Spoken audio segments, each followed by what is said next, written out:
तो जय हिंद, फिर से एक बार आप सभी का स्वागत है।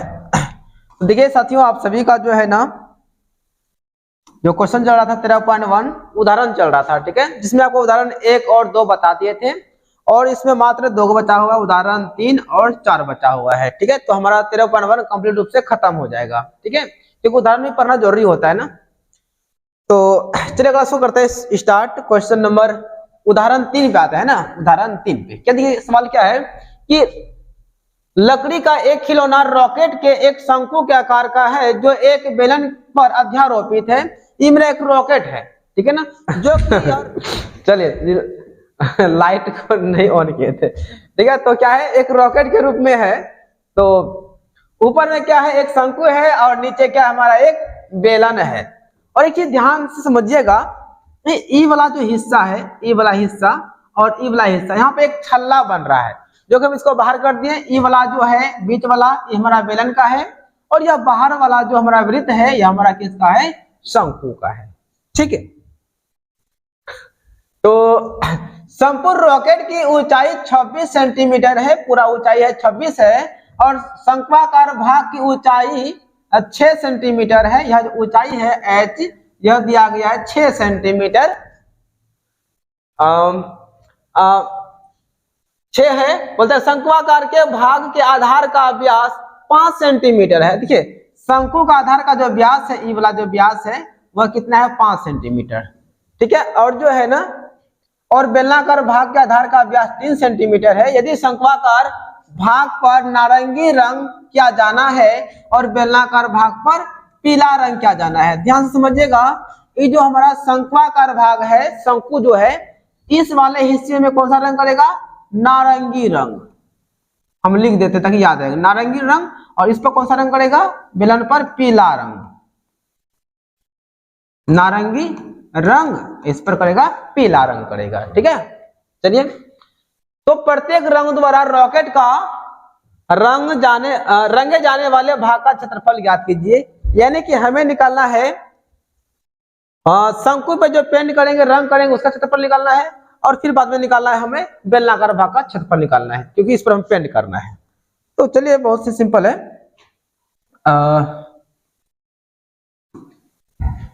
चलिए क्या क्या दिया, पहले शंकु पे आ जाते हैं, ठीक है। शंकु का तो रॉकेट का देखिए ध्यान से,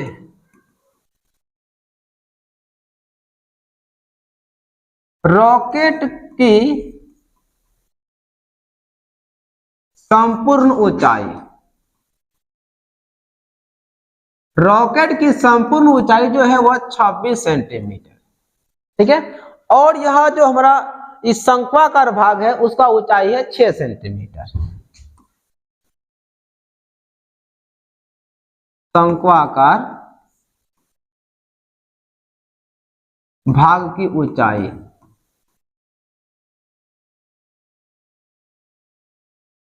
इसको हम H1 बोल देते हैं, क्योंकि इसका भी H निकलेगा बेलन का, तो इसको बोलते हैं H1, इसको बोलते हैं H2 बोल देंगे, ठीक है। तो 6 सेंटीमीटर है। अब निकाल लेते हैं बेलनाकार भाग का ऊंचाई कितना होगा। तो जाहिर सी बात है, यहां से यहाँ पूरा हमारा 26 है, 26 में से ई वाला हिस्सा घटा देंगे तो नीचे कितना बचेगा, 20, यानी कि बेलनाकार भाग का जो ऊंचाई बचेगा वो 20 सेंटीमीटर बचेगा। बेलनाकार भाग की ऊंचाई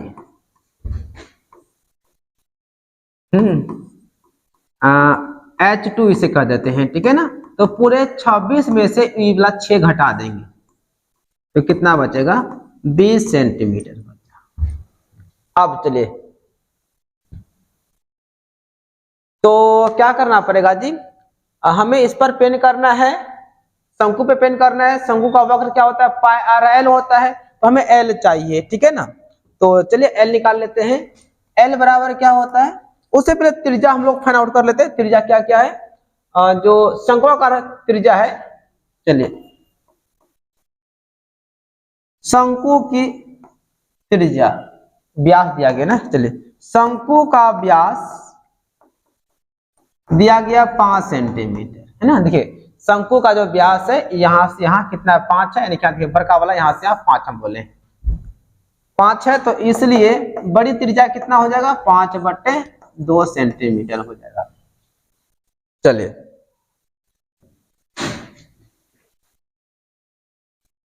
अब आते हैं बेलन। बेलन का व्यास यह दिया गया था शायद 3 सेंटीमीटर। बेलन का व्यास है यहाँ वाला है 3 सेंटीमीटर, इसलिए त्रिज्या कितना हो जाएगा 3/2 सेंटीमीटर। अब निकाल लेते हैं एल। एल हो जाएगा हमारा, क्या देखिए,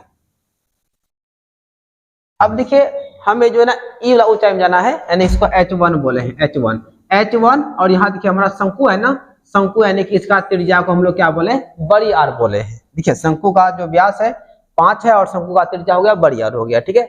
यहाँ पे लिखेंगे बड़ी आर स्क्वायर प्लस हो जाएगा H1 का स्क्वायर होगा, ठीक है।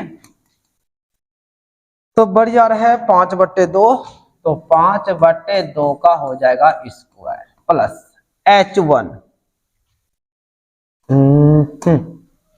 H1 है यार, शंक्वाकार भाग H1 कितना है 6 है, 6 का स्क्वायर हो जाएगा।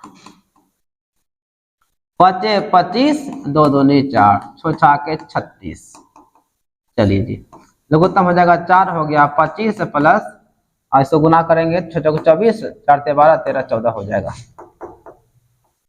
तो 169 हो जाएगा 4, इसका वर्गमूल निकालेंगे तो हो जाएगा 13/2 निकल जाएगा, ठीक है। यदि इसको भागा देंगे तो आपका हो जाएगा 2 6 12 2 5 10, ठीक है। अब देखिए एल का मान निकल गया। अब क्या करते हैं,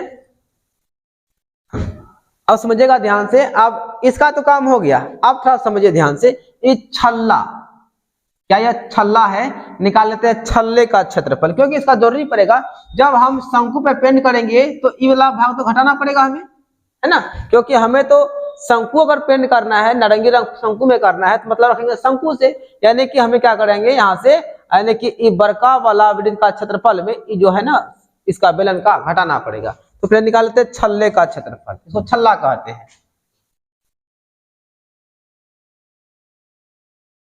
छल्ले का क्षेत्रफल यह हो जाएगा पाई बड़ी आर स्क्वायर माइनस पाई छोटी आर स्क्वायर, ठीक है। पाई कॉमन आ जाएगा, बचेगा r square minus r square. तो चलिए पाई का मान बाद में लिख लेंगे। बड़ी आर स्क्वायर कितना था, बड़ी आर 5/2 था, इसका हो जाएगा स्क्वायर 5/2 का स्क्वायर हो जाएगा, अब माइनस इसका हो जाएगा 3/2 का स्क्वायर हो जाएगा। 5 का हो जाएगा 25 25 2 दूनी 4 हो जाएगा, 3 3 9 2 दूनी 4 पाई। अब देखिए ध्यान से, यहाँ पे नीचे 4 हो जाएगा, घटाएंगे ना 16 9 हो जाएगा 25, ठीक है ना। 4 चौके 16 आपका हो गया 4 पाई हो गया। तो यहाँ से क्या किया, हम छल्ला का क्षेत्रफल निकाल लिए। अब निकाल लेते हैं शंक्वाकार भाग का क्षेत्रफल, यानी कि इस पर नारंगी रंग करना है, मतलब नारंगी रंग का क्षेत्रफल निकाल लेते हैं।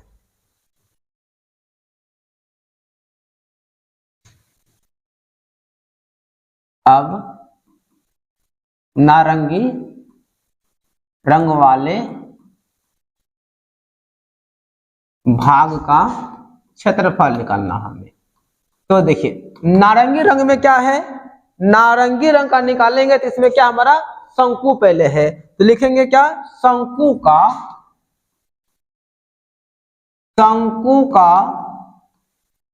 वक्र पृष्ठीय क्षेत्रफल।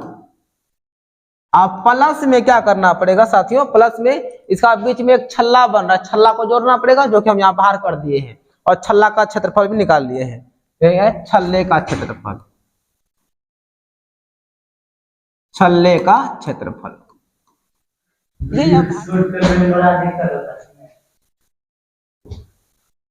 चलिए अब निकालते हैं नारंगी भाग का क्षेत्रफल। तो क्या करेंगे, शंकु का वक्र में जोड़ देंगे छल्ले का क्षेत्रफल। शंकु का वक्र होता है पाई आर एल और छल्ला का था 4 पाई, ठीक है।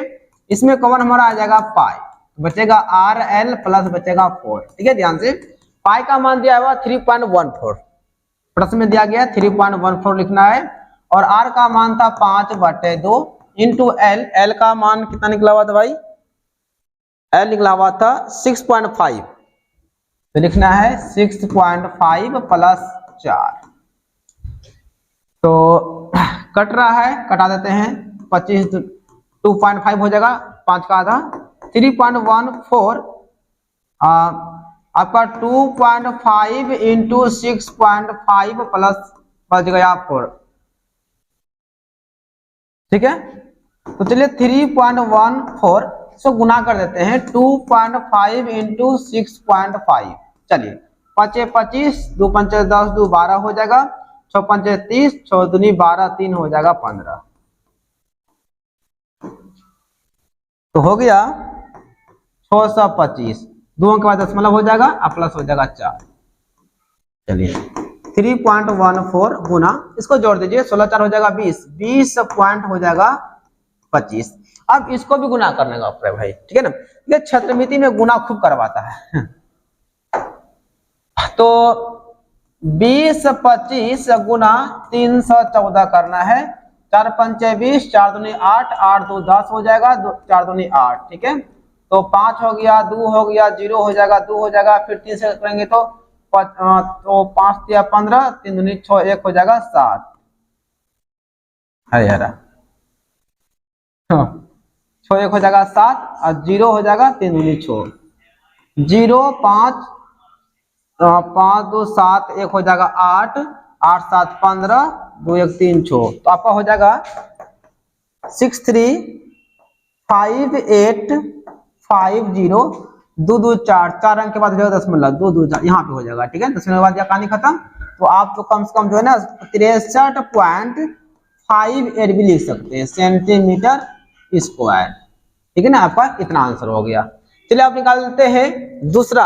अब तो हमारा क्या किस भाग का था, नारंगी भाग का था। अब हमें क्या निकालना है, अब हमें निकालना है भाई पीला रंग का क्षेत्रफल, यानी कि पीला रंग करेगा किस पर, बेलन पर करेगा। ठीक है, चलिए देखेंगे अब पीले रंग का क्षेत्रफल। तो इसमें क्या है, बेलन ही है ना, कुछ तो है नहीं, क्या है, बेलन है। तो बेलन का वक्र क्या हो जाएगा आपका 2πr(h) हो जाएगा।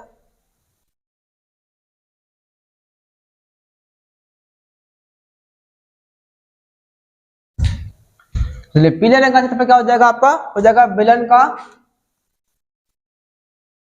बेलन का वक्र पृष्ठीय क्षेत्रफल में जोड़ देंगे नीचे वाला जो आधार था, पूरे ना करेगा ये आधार का क्षेत्रफल, क्योंकि ये वाला हिस्सा हमारा तो उसमें आइए गया था, मतलब यह इसमें शामिल है ना।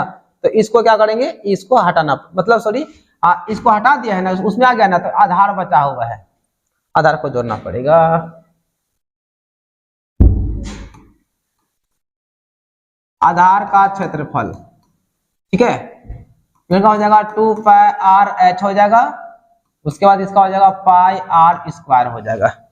देखिए बेलनाकार भाग है, तो बेलनाकार भाग का ऊंचाई हम लोग क्या बोले, h। देखिए बेलनाकार भाग का ऊंचाई हम लोग h2 बोले हैं, तो क्या लिखेंगे h2। कॉमन क्या आ जाएगा पाई और r आ जाएगा, बचेगा 2h2 प्लस यहाँ r बचेगा। चलिए पाई का मान 3.14 इंटू r, तो यह छोटका r 3/2 था, और 2 इंटू h का कितना था, h बेलनाकार भाग का ऊंचाई कितना था, 20 था ना, 26 में गया था छेद, 20 था, 20 प्लस 3/2। 2 से काटेंगे, 2 एकम 2, 2 पंच 10, 2 सत्ती 14, आपका होगा 1.57 इंटू 3, 20 दूनी हो जाएगा 40, प्लस इसको भगा देंगे तो आपका 1.5 हो जाएगा, तो 1.5। तो 7 या 21 हो जाएगा, 5 या 15 और 2 17, बच्चा 1 3 3 1 हो जाएगा 4 दशमलव, यहाँ पे 41.5। अब इसको फिर गुना करना पड़ेगा, 471 इंटू 415 गुना कर देंगे, 5 5 7 35, बचा कितना 3, 4 5 20, 3 23, 1 7 4, 4 7 चौक 28, बचा 2, 4 चौक 16 और 2 हो जाएगा 18, 6 हो जाएगा 7 3 10, 4 14, बचा 1, 8 2 10, 5 15, 8 1 19। कितना हो गया? 195465, 2 1 3 अंक के बाद दशमलव हो जाएगा, सेंटीमीटर स्क्वायर हो जाएगा। यही आपका क्या हो गया? क्षेत्रफल हो गया। ठीक है, एक बार आप लोग आराम से देख लीजिएगा सभी क्वेश्चन को, ठीक है ना, थोड़ा लंबा था। चलिए अस्नागार का क्षेत्रफल कैसे निकालेंगे? यहाँ तो अब थोड़ा ध्यान देखिए, इसमें हमारा क्या है? इसमें हमारा है एक बेलन है और एक क्या है? अर्धगोला है। तो सिंपल से करेंगे क्या? बेलन का वक्र पृष्ठीय क्षेत्रफल में जोड़ देंगे अर्धगोले का पृष्ठीय क्षेत्रफल, बस हो जाएगा। बेलन का वक्र होता है 2 पाई आर एच, अर्धगोला होता है 2 पाई आर स्क्वायर। मान बैठाइए, इसमें आ जाएगा 2 पाई आर कॉमन, बचेगा एच प्लस एगो आर बचेगा। तो 2 पाई का मान तो बड़ा नहीं है, तो 22/7 ही लेंगे। आर का मान था 30, यहाँ पे एच था कितना? एच था 145 सेंटीमीटर, 145 प्लस 30, 22 गुना 30/7 गुना इसको जोड़ेंगे तो होगा 175, 5 7 कट रहा क्या? 7 एकम 7, 7 दूनी 14, 3 7 5 35 कट गया जी। 4 3 12, 12 हो जाएगा 13, और गुना कितना है? 25। इसको गुना कर दीजिए, 132 गुना 25 कर दीजिए। 2 5 10 हो गया, 5 3 15, 1 16 हो जाएगा, 5 1 6 हो जाएगा, इतने 4 3 6 और 2 0 6 4 10 हो जाएगा, 12 1 13, तो 1 3 आपका हो जाएगा 33 पे डबल 0 हो जाएगा, और जो यहाँ पे है सेंटीमीटर स्क्वायर, सेंटीमीटर में है। यदि आपको बदलना है स्क्वायर सॉरी मीटर में, तो क्या करेंगे? 33,000 है, इसमें क्या करेंगे? 2 को 100 से भगा देंगे, क्योंकि यहाँ पे सेंटीमीटर स्क्वायर है। ई जीरो खत्म, मतलब 1 0 यानी कि आपका पॉइंट देंगे, इसको जब 10 से भगा देंगे तो आपका 1 0 है, 1 के बाद दशमलव हो जाएगा, मीटर स्क्वायर हो जाएगा। ये आपका हो गया, आंसर हो गया। तो फाइनली जो है ना आपका एग्जाम्पल भी खत्म हो गया, ठीक है ना। जो एग्जाम्पल था 13.1 का एक्सरसाइज भी खत्म हो गया, प्लस में आपका 4 क्वेश्चन एग्जाम्पल में था वो भी खत्म हो गया। उम्मीद करेंगे आप सभी को समझ में आ गया होगा। तो चलिए मिलते हैं हम लोग 13.2 में, नेक्स्ट पार्ट में मिलेंगे, तब तक के लिए बेस्ट ऑफ लक।